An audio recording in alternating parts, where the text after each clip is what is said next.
Hello, everyone. This is now our part 3 of the 3-part series of our lesson on vocabulary, spelling, and word formation. Now, this part, we will learn about affixes and their meanings. Okay, if you're wondering what are affixes, prefixes, and suffixes, perhaps you need to refer or to go back to the first 2 videos in this series. This is the third and the last part, so you could understand this lesson better. Now, should you forget, while I am discussing the affixes and their meanings, you can always review the parts 1 and 2. So shall we proceed?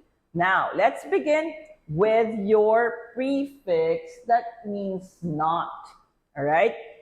Learn, master these prefixes, and you will have a longer list of opposites, and you'll have more words listed in your vocabulary. Okay? So add more words by understanding that these prefixes mean not or opposite. So you have un, you have none, okay? You have this, you have in, and then you have im, il, or All right? So, again, all these, okay, when added to your base word, okay, will mean the opposite or the not. Okay, the opposite or the not, okay, of your base word. So imagine if you know all these base words in black, okay, and you add all these prefixes, the ones in blue that mean not, how many words can you list, new words or derivatives that you can list in your vocabulary? And at the first look, you already know the moment you see an, non, this, im, il, and in, they all mean the opposite of the base word. Okay? So, if you forget what base words and prefixes are, you can review our first and second part of this series. Let's move on now to your suffixes. All right? Let us try, okay, to list down some suffixes that will mean nouns.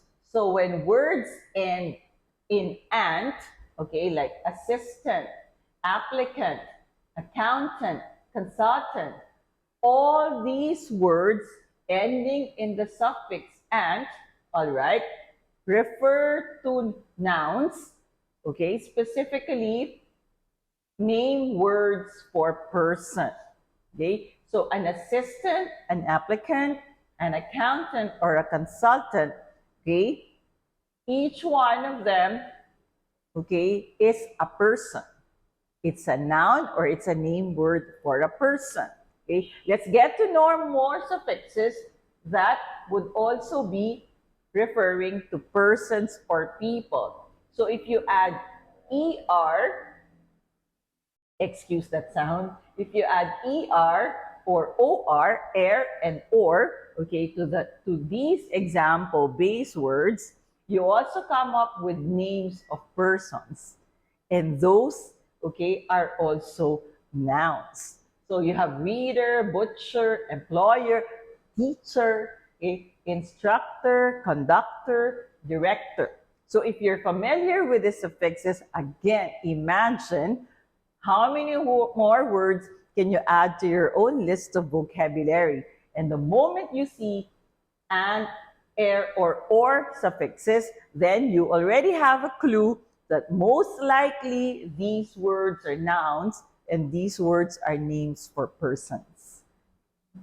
Let's move on to those suffixes that give you verbs or that help you form verbs. You remember your tenses. If you remember your past tense, you remember your present tense, and you remember your ongoing progressive action, all these D, ED, S, ES, and ING, when you attach to the base word, they become action words. And if you see these suffixes, they will also tell you what is the tense of the verb or the action word. So for example, regular verbs form their past by adding D or ED. Okay? So if the verbs are singular, if singular and happening at the present, you add S or ES. If the subject or the doer of the action is also singular.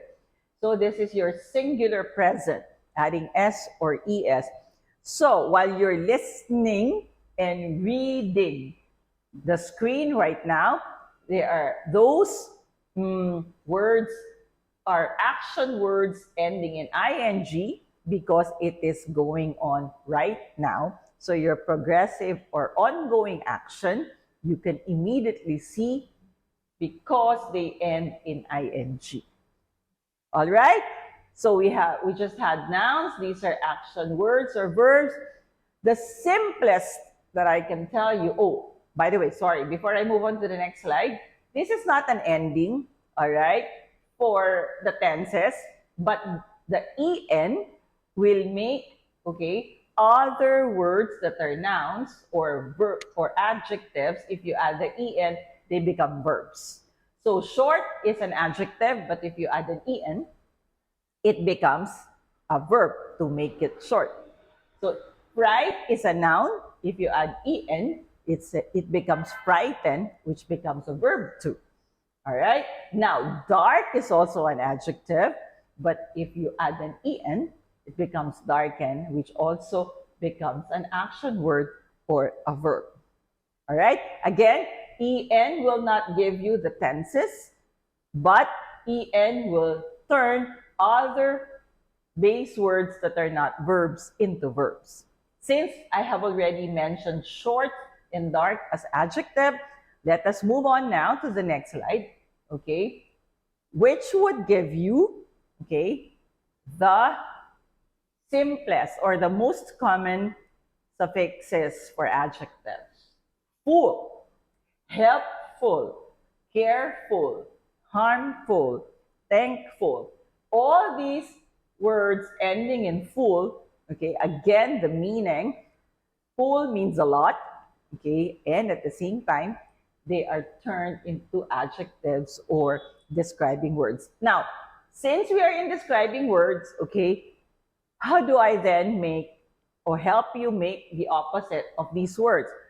By becoming familiar with the suffix less. Okay? See, if you become familiar with the suffix less, meaning none or nothing, meaning the opposite of full, how many pairs of words, not just a word, how many pairs of words can you add to your list? Okay? So the prefix full means a lot, while the prefix less means none or nothing. So what's the opposite of helpful? Helpless. What is the opposite of careful? Careless. What is the opposite of harmful? Harmless. What is the opposite of thankful? Thankless. I hope we don't get to use or we don't become the last one, which is thankless. All right, so now as you go through all these videos again, you review, I hope they would help with your reading lessons in school. I hope they would also encourage you to learn as many words as you could, your vocabulary in English, and to practice them as well. Okay, so we are done. This is the last part of our three-part series of word structure, vocabulary, and spelling. Continue learning. Okay, thank you so much for watching. I hope you'll be able to apply these lessons every day in your school, and I hope to see you at YTC soon. Thank you so much.